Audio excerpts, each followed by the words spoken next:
Recevez toutes mes salutations les plus fraternelles, respectueuses, panafricaines et révolutionnaires. Pour ceux qui ne me connaissent pas, je m'appelle Ahmed Issa Mabrouk, votre frère anti-impérialiste, panafricaniste et révolutionnaire. Aujourd'hui, je voudrais vous parler de la mauvaise gouvernance socio-politique en Afrique. L'un des plus grands problèmes de l'Afrique réside dans la mauvaise gouvernance socio-politique. Trop souvent, certains dirigeants africains foulent aux pieds les droits fondamentaux des citoyens, réduisant à néant les principes fondamentaux de la République. Dans plusieurs pays africains, la notion même de la République est vidée de son sens, remplacée soit par des régimes autoritaires, soit par des formes déguisées de monarchie où le pouvoir est détenu à vie par une seule personne ou transmis dans un cercle restreint. Dans ce système, le pouvoir est accaparé par une personne ou un parti politique dominant au détriment des libertés fondamentales. Les droits civiques et politiques sont réprimés, les opposants bâillonnés, les élections manipulées et les institutions continuellement violées pour maintenir les élites au pouvoir. Cette confiscation du pouvoir entraîne des conséquences dramatiques: violence politique, corruption généralisée, détournement massif des ressources publiques, marginalisation de la jeunesse et l'effondrement de la confiance entre le peuple et les institutions. En réalité, ces dirigeants ne sont pas des politiciens au service du bien commun, mais des dictateurs sanguinaires prêts à tout pour conserver leurs privilèges. Vraiment, ça c'est quelque chose de trop honteux. Et ça mérite d'être corrigé avec tout le monde, les Africains, dans l'ensemble, main dans la main. Ce sont eux, par leur dérive autoritaire et leur mépris des règles démocratiques, qui affaiblissent nos institutions et sapent les fondements d'une gouvernance stable. Ils sont à l'origine des tensions sociales, des conflits armés et des vagues de déstabilisation qui secouent régulièrement la sous-région. Pour que l'Afrique se relève et avance vers un avenir de paix, de justice et de prospérité, il est indispensable de rompre avec toutes ces pratiques rétrogrades.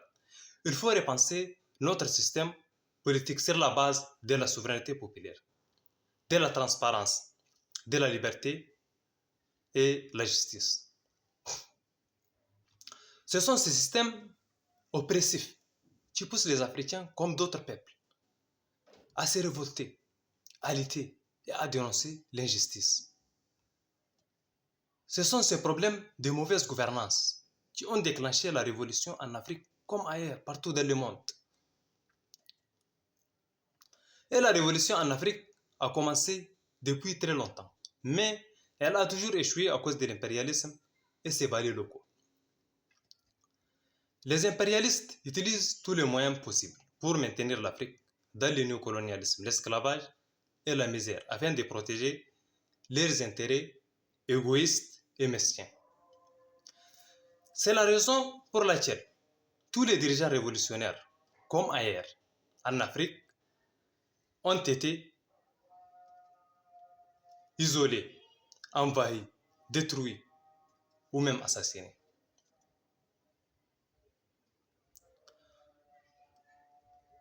Les impérialistes pensent que l'Afrique leur appartient. Même aujourd'hui, leur manœuvre sournoise et destructrice contre l'Afrique ne cesse jamais d'exister. Tout simplement, ils pensent que l'Afrique leur appartient.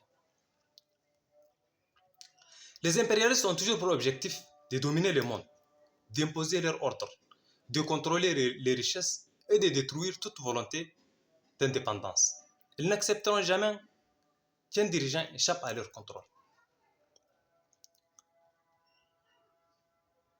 À chaque fois qu'un leader décide d'amener son pays vers la souveraineté, de refuser les dictats du dollar, de contrôler les richesses de son pays et de créer une alternative indépendante, il est ciblé et diabolisé, isolé, envahi ou même détruit par les Occidentaux. C'est la vérité amère.